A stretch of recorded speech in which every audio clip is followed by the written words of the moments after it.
여러분이 답하리라 기대하지 않고 질문하는 겁니다. 대답하면 더 좋고요. 여러분 지금까지 신앙생활 하시면서 성경을 처음부터 끝까지 몇 번이나 읽었습니까? 한 번도 읽지 않은 분들도 제가 생각할 땐 꽤 많으리라 생각합니다. 또 한 가지 질문하겠습니다. 예배 시간 이외에 주중에 개인적으로 성경을 읽고 계십니까? 만약에 읽고 계신다면 일주일에 몇 번이나 성경을 읽으십니까? 요건 하나 확인하겠습니다. 저는 매일 시간 정해놓고 읽을 분량도 정해놓고 일주일에 빠지지 않고 매일 성경 읽습니다. 우리 어린이 포함해서 그렇게 하고 있는 분들 한번 손을 들어보세요. 매일 손 들어보세요. 네, 내리세요. 보세요. 이게 현실입니다. 제가 자주 드리는 말씀이지만 우리가 스마트폰 보는 시간, 그 다음에 유튜브 보는 시간, 어르신들 같은 경우에 TV 보는 시간에 10분의 1 정도만 성경을 읽어도 우리 신앙이 완전히 달라질 겁니다. 제가 조사해 본 적은 없고 정확한 통계는 갖고 있지 않습니다만은 우리나라 사람들 애들 때부터 스마트폰을 손에 들고 삽니다. 유튜브 많이 봅니다.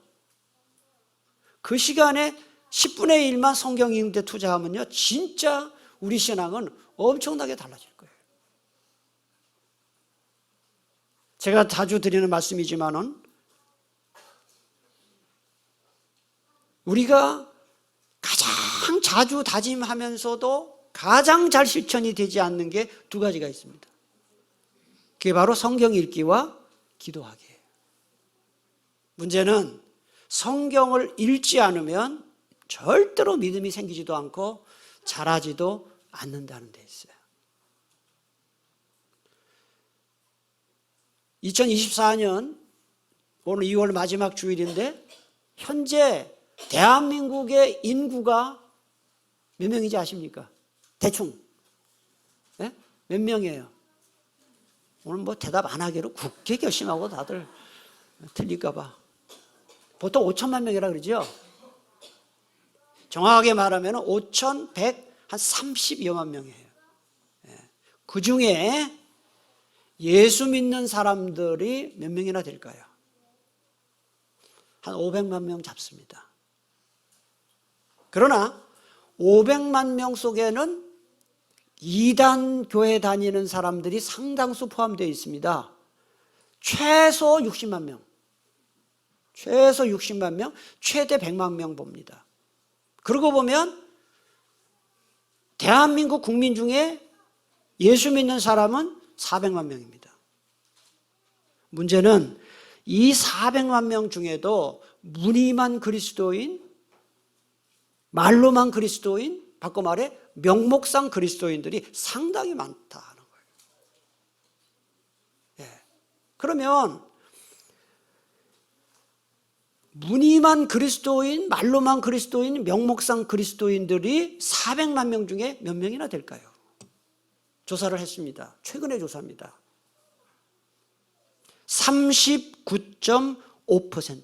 그러니까 그리스도인 10명 중에 4명 정도는 명목상 그리스도인이다. 이런 결과가 나왔어요. 더 충격적인 거는 교회마다 우리 교회도 그렇습니다만 장로님들 계시죠? 안수 집사님 계시죠? 권사님도 계시죠? 구역장도 계시죠? 그리고 중직자라 그래요. 중직자들 중에도 4명 중에 1명꼴로 나는 명목상 그리스도인이라고 대답했어요. 자기들이 그렇게 대답했어요. 우리나라 그리스도인을 400만 명으로 잡을 때 40%가 소위 말하는 명목상 그리스도인이라고 하면은 여러분 몇 명입니까? 400만 명 중에 40%면 몇 명이에요?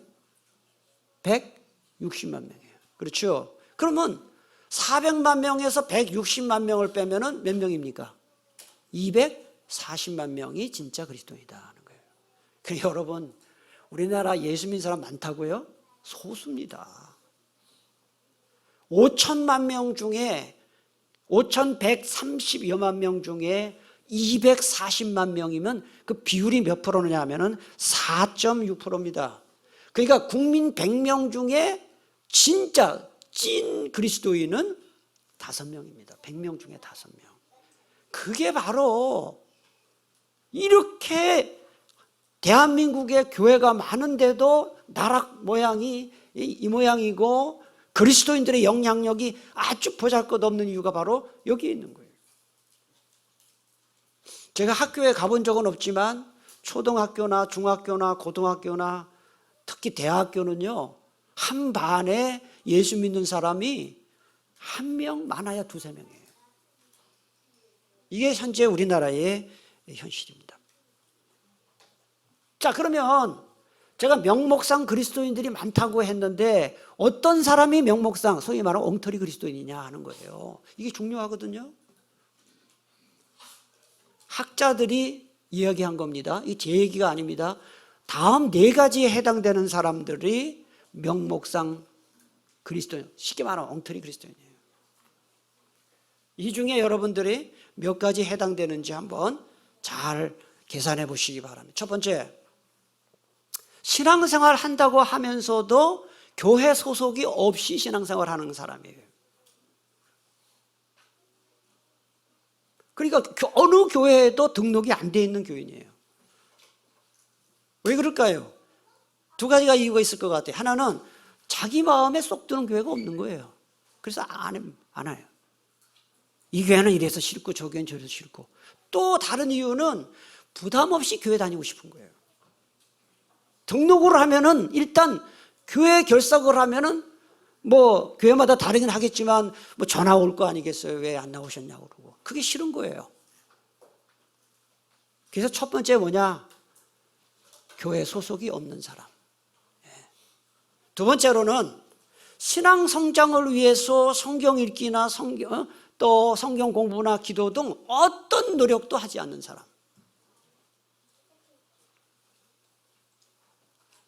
이 명목상 그리스도인의 44%가 성경을 읽지 않는다고 대답했어요.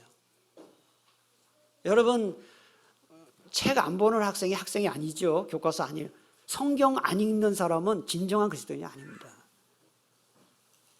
또 명목상 그리스도인 중에 61%가 기도를 거의 하지 않는다고 그렇게 대답을 했어요. 그 다음에 세 번째, 예수님을 자신의 구원자와 주님으로 믿지 않는 사람입니다. 즉 뭐가 없는 사람입니까? 구원의 확신이 없는 사람이에요. 이런 사람은 명목상 그리스도인이에요. 그리고 이런 사람들은 심지어는 다른 종교에도 구원이 있다고 얘기해요. 뭐 기독교에만 구원이 있겠냐고. 그 다음에 네 번째, 주일 예배는 참석하는데 교회에 전혀 헌신이 없는 사람. 요 4가지를 갖춘 사람을 가리켜서 명목상 그리스도인이다 그렇게 말합니다. 여러분은 이 중에 몇 가지 해당되는지 한번 살펴보시기 바랍니다. 현재 우리나라를 포함해서 세계 모든 나라들이 풍요로운 세상에 살고 있습니다. 저는 외국에 이렇게 가까울 때마다 항상 느끼는 게 있어요. 주로 선교지 갔다. 선교지 다 못 살잖아요, 경제적으로. 대한민국에 와서 딱 인천공항에 내리면요, 이야, 우리나라 진짜 잘 산다. 많이 느껴요. 뭘 먹을까 염려하지 말라 그랬는데 성경에 그거는 먹을 것이 없어서 뭘 먹을까 염려하지 말라는 소리인데 우리는 그런 염려하지 않습니다. 우리는 무슨 메뉴를 먹을까 걱정합니다. 그렇죠? 잘 살아요. 풍요로운 시대에 살고 있어요. 그런데 놀랍게도 21세기 지구촌 최대의 적이 뭐냐 하면 굶주림이에요. 우리는 몰라요, 잘 사니까. 세계 80억 인구 중에서 굶주림으로 고통받는 사람, 쉽게 말하면 먹을 것이 없어서 먹지 못하거나 하루에 한 끼밖에 먹지 못하는 그런 사람들이 7억 명이나 됩니다. 7억 명. 그래 전 세계에서 9명 중 1명이 굶주림으로 고통받고 있다는 거예요. 다 다른 것도 아니고 여러분 먹을 게 없어 고통받는다. 얼마나 비극입니까?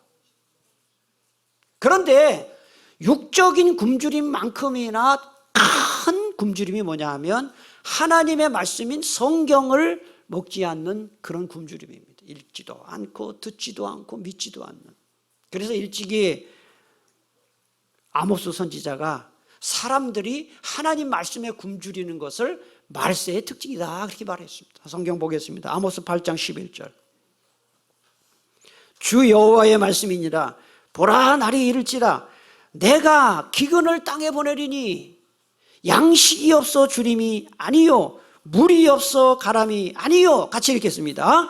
여호와의 말씀을 듣지 못한 기갈이라. 말씀을 읽지 않고 듣지 않고 배우지 않는 그게 말세의 굶주림이다 그렇게 말을 했어요. 여러분 사실 알고 보면 우리 성경책이요 지천에 널려 있습니다. 여러분 중에 혹시 나 성경책 한 권밖에 없습니다 그러면 있나요? 제가 볼 땐 거의 없어요. 대부분이 집에 가서 보면 성경책 다 모아놓으면 여러 권을 갖고 있을 거예요. 문제는 성경은 많이 갖고 있는데 읽지 않는다는 데 문제가 있는 거죠.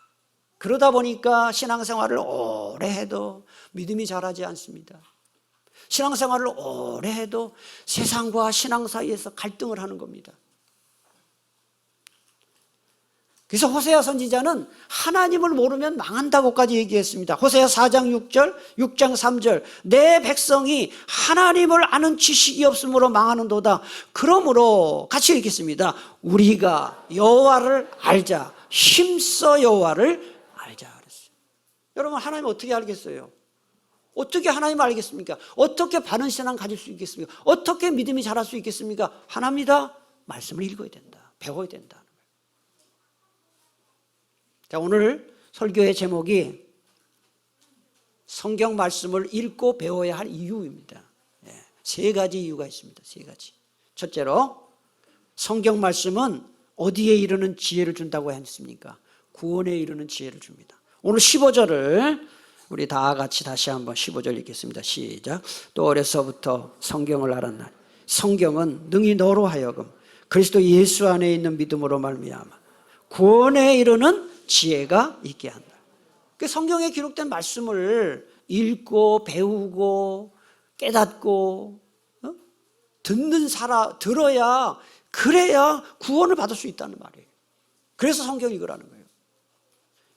요한복음 5장 39절을 말씀합니다. 너희가 성경에서 영생을 얻는 줄 생각하고 성경을 연구하거니와 이 성경이 곧 내게 대하여 예수님에 대하여 증언하는 것이다 그랬습니다. 우리는 보통 신약 성경의 주인만 예수님이라고 생각하지만 그렇지 않아요. 구약 성경의 주인공도 예수님이에요.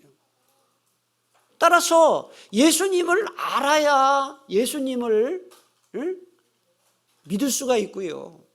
예수님을 믿어야 우리가 구원을 얻을 수 있는 거예요. 그러니 성경을 안 읽고 어떻게 우리가 구원을 받을 수 있겠습니까? 16세기 종교개혁자 장 칼뱅은 그런 말을 했습니다. 성경을 통하지 않고서는 예수 그리스도를 알 길이 없다 그랬어요. 요한복음 20장 31절 우리 다 같이 한번 읽겠습니다. 시작. 이것을 기록한 목적은 예수님이 하나님의 아들 그리스도라는 것을 여러분이 믿게 하고 또 여러분이 믿고 그분 예수님의 이름으로 생명을 얻도록 하기 위해서이다 그랬어요. 그래서 우리가 한 살이라도 어릴 때부터 성경을 읽고 암송하고 해야 돼요. 여러분 교회에서 실시하는 이 성경 암송이요. 그 다음에 교회 학교에서 실시하는 성경 암송 우리 자녀들, 손주들, 자녀들 꼭 하도록 하세요. 제가 지금까지 살면서 어려운 일을 당할 때마다 저는 제가 경험을 많이 해요. 너무 힘들잖아요. 그럴 때는 내가 읽은 성경 말씀이 탁 떠오르는 게 아니라 외운 말씀이 떠올라요.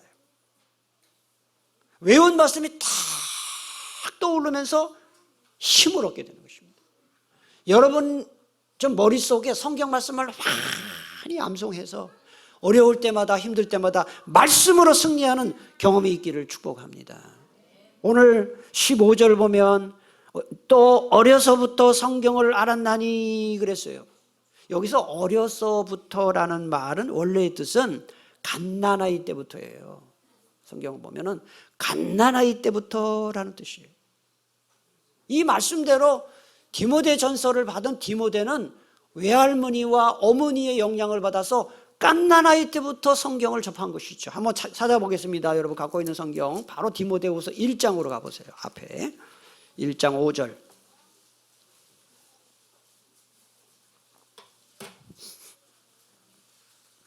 같이 읽겠습니다. 이는 내 속에 거짓이 없는 믿음이 있음을 생각합니다. 이 믿음은 먼저 내 외조모 로이스와 내 어머니 유니게 속에 있더니 내 속에도 있는 줄을 확신하노라 그랬어요. 여러분, 세계에서 자녀 교육을 가장 잘 시키는 민족으로 유명한 민족이 어느 민족입니까? 유대인이죠. 유대인이에요. 그런데요, 그게 우연이 아니에요. 경건한 유대인 여성은요, 임신을 하잖아요. 임신을 하게 되면은 임신하는 순간 성경을 책을 새로 산대요. 그래서 성경을 이제 읽기 시작하는 거예요. 가장 좋은 태교가 뭐냐? 산모가 성경을 읽는 거예요. 요새 뭐 태교 음악도 많이 듣고 뭐 태교 뭐 많아요. 가장 좋은 태교가 뭐냐? 성경을 읽는 거예요.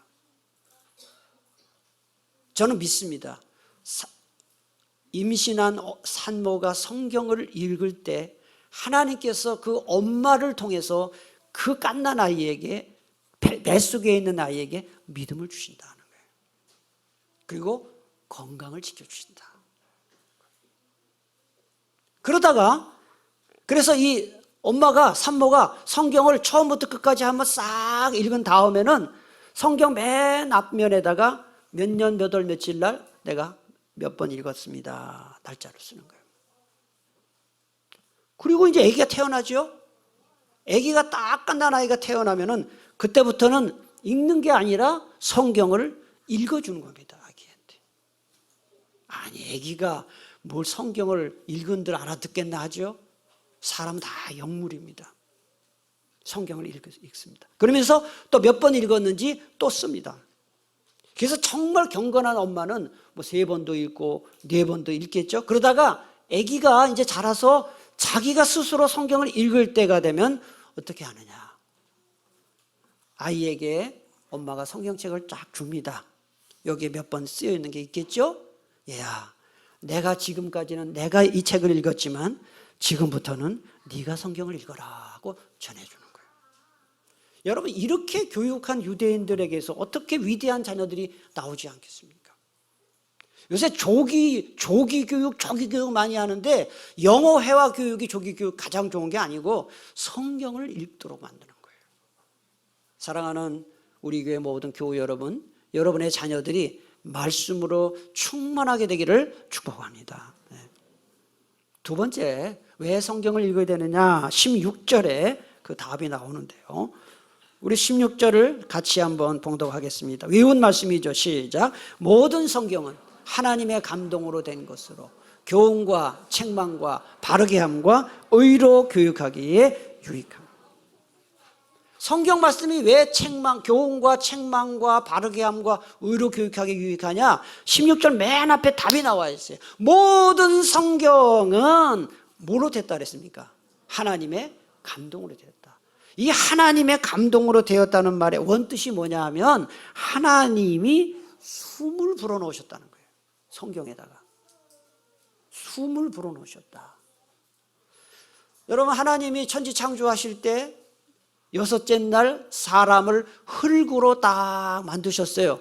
흙으로 만들었는데 살아있는 사람이 아닐 때 그 코에다가 하나님이 뭘 불어넣으셨나요? 생기를 불어넣었어요. 그것처럼 성경 말씀 전체에는 하나님의 영감을 불어넣은 거예요. 영감. 그래서 성경 말씀이 사람의 작품이 아니라 하나님의 작품이 된 거예요. 여러분, 누군가 말을 하는데 좀 믿기 힘든 말을 해. 믿기 힘든 이야기를 합니다. 그러면 사람들이 보통 이래. 그거 누가 그래? 그래요. 믿기 힘드니까. 그때 어린애들은 대개 그때 누가 그래? 그러면 대부분 어린애들은 우리 엄마가 그래 그래요. 엄마. 그러다가 초등학교 학생들 정도가 되면은 우리 선생님이 그래요. 그렇게 해요. 그러다가 중고등학생이 되면은 친구가 그랬다 그래요. 그러다가 대학생이 되면은 내가 그래 그래요. 그러다가 어른들이 되면 뭐라면 방송에서 그래요. 유튜브에서 그래요. 우리 그리스도인들은 어때야 합니까? 성경이 그렇게 말씀한다. 예, 성경 말씀은 100% 진리니까요. 그래서 하나님의 말씀은 우리에게 5가지 이 유익이 있습니다. 16절에 보면은 4가지죠. 첫째는 교훈이에요. 교훈을 영어 성경에 보면 teaching이라고 나와 있어요. 진리를 가르친다는 거예요. 교훈. 그 다음에 책망이 뭡니까? 잘못된 교리나 행동을 꾸짖는 거예요. 그 다음에 바르게 한다는 것은 허물을 바로잡아서 고친다. 그 다음에 의로 교육하게 유익하다는 것은 절대 기준으로 훈련을 시켰다. 이 교육이라는 건 트레이닝이라고 나와 있어요. 영어 성경은 트레이닝입니다. 여러분 듣기 좀 거북하겠지만요, 제가 볼 때 우리 대한민국의 대부분의 그리스도인들은 태권도로 말하면 흰띠 내지는 파란띠예요. 우리 어린이들 한번 대답해 보세요. 흰띠하고 파란띠가 태권도에서 높은 거예요? 낮은 거예요? 태권도 다니는 애들 하나도 없나? 흰띠는요 가자마자 흰띠 타요. 조금 뭐 몇 개월 다니면 파란 거 차요. 제가 볼 때 우리 대한민국의 그리스도인들의 상당수가 초급이에요. 초급. 성경 훈련을 안 받았어요. 1960년대 미국의 존 F 케네디 대통령이요, 대통령이 되면, 이분은 캐톨릭 신자거든요. 대통령이 되면서 종교의 자유를 기독교가 침해하면 안 된다 해가지고 전국에 있는 중고등학교에서 성경 공부를 못하게 했어요. 그 결과 어떤 일이 벌어졌는지 아십니까? 청소년들이 그때부터 타락하기 시작해가지고 미국의 범죄가 급증하기 시작했습니다. 김구 선생님이 말했습니다. 경찰서 100개 짓는 것보다, 만드는 것보다 교회 하나 세우는 게 낫다. 저는 성경 공부반 1개 세우는 게 낫다, 이렇게 말을 받고 하고 싶어요. 경찰서 100개 만들어 봐야 소용없어요. 마지막으로 성경 말씀을 읽고 배워야 할 3번째 이유가 17절에 나옵니다. 자, 우리 마지막 구절입니다. 우리 17절을 다 같이 봉독하겠습니다. 이는 하나님의 사람으로 온전하게 하며 모든 선한 일을 행할 능력을 갖추게 하려 함이라 그랬어요. 여기서 온전케 한다는 거 뜻이 뭡니까? 앞에 잘 보시면 다 답이 나와요. 온전케 한다. 맡은 임무를 수행하기에 적합한 상태로 훈련받는다는 뜻이에요. 제가 잘 알고 교제하는 목사님 중에 마약 중독자들을 교화하는 목사님이 계셔요. 그 교회는 교인들 전부가 다 마약 중독자 출신이에요. 이 만수동에 있어요. 감옥에서 마약에 걸려가지고 감옥살이하고 나온 사람들인데 그 목사님 자신도 마약 중독자 출신이에요. 마약하다가 뭐 손가락도 잘리고 뭐 그런 목사님이에요. 그러니까 자기가 가끔밖에 마약을 먹어봤으니까 잘 알죠. 그래서 마약 중독자들을 훈련시키는 목사님인데 저한테 와서 그래요. 우리나라에서는 마약 중독되면 정신병원 보내요.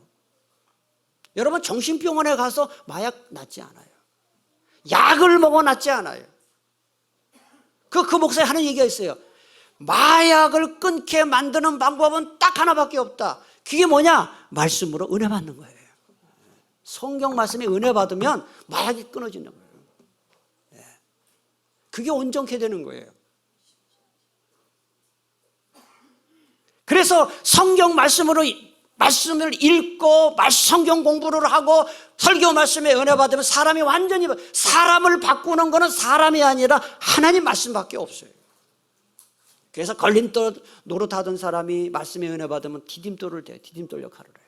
나태하던 사람들 말씀의 은혜 받아 아주 근면하게 됩니다. 무능한 사람이 유능하게 되고요. 예?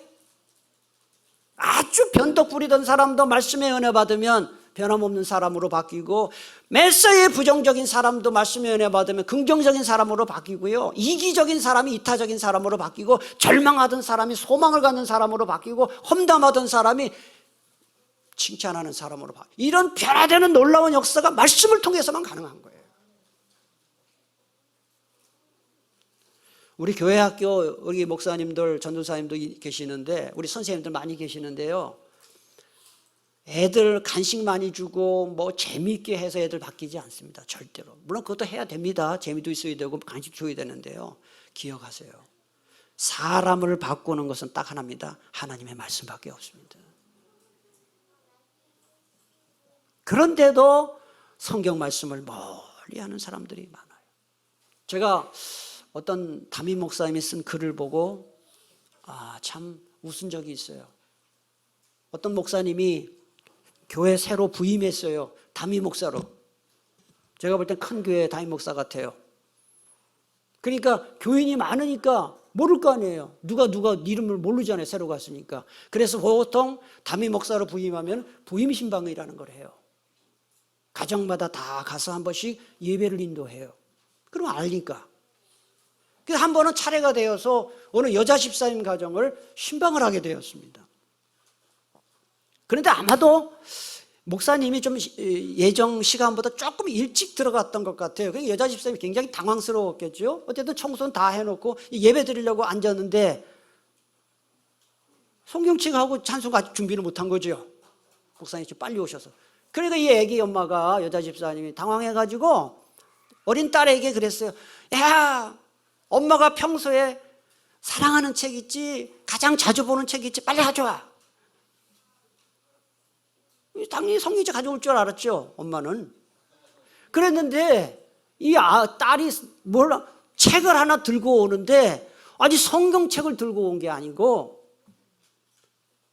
반값 세일 상품 사진이 목록이 기록된 백화점 홍보 책자를 주고, 엄마가 평소에 성경 안 보고 맨날 세일하는 그런 것만 봤던 거죠. 애들은 정직하잖아요. 그 목사님이 그런 글을 썼어요. 그런 집이 있었다. 그러니 그 여자 집사님이 얼마나 당황했겠어요. 이거는 사실 그 여자 집사님 잘못을 얘기했다기보다는 많은 사람들이 성경책보다 다른 책을 본다는 것을 보여준 겁니다. 과거에 인도를 식민 통치했던 영국에 이런 속담이 있습니다. 셰익스피어가 쓴 책 한 권을 인도와 결코 바꾸지 않는다 그랬어요. 셰익스피어 책이 얼마나 좋으면 영국 사람들이 인도와도 바꾸지 않겠다. 우리 그리스도인들은 이 말을 이렇게 해야 된다고 생각합니다. 성경책을 그 무엇과도 바꾸지 않겠다. 저와 여러분의 재산 목록 1호는 성경책이 될 수 있기를 축복합니다.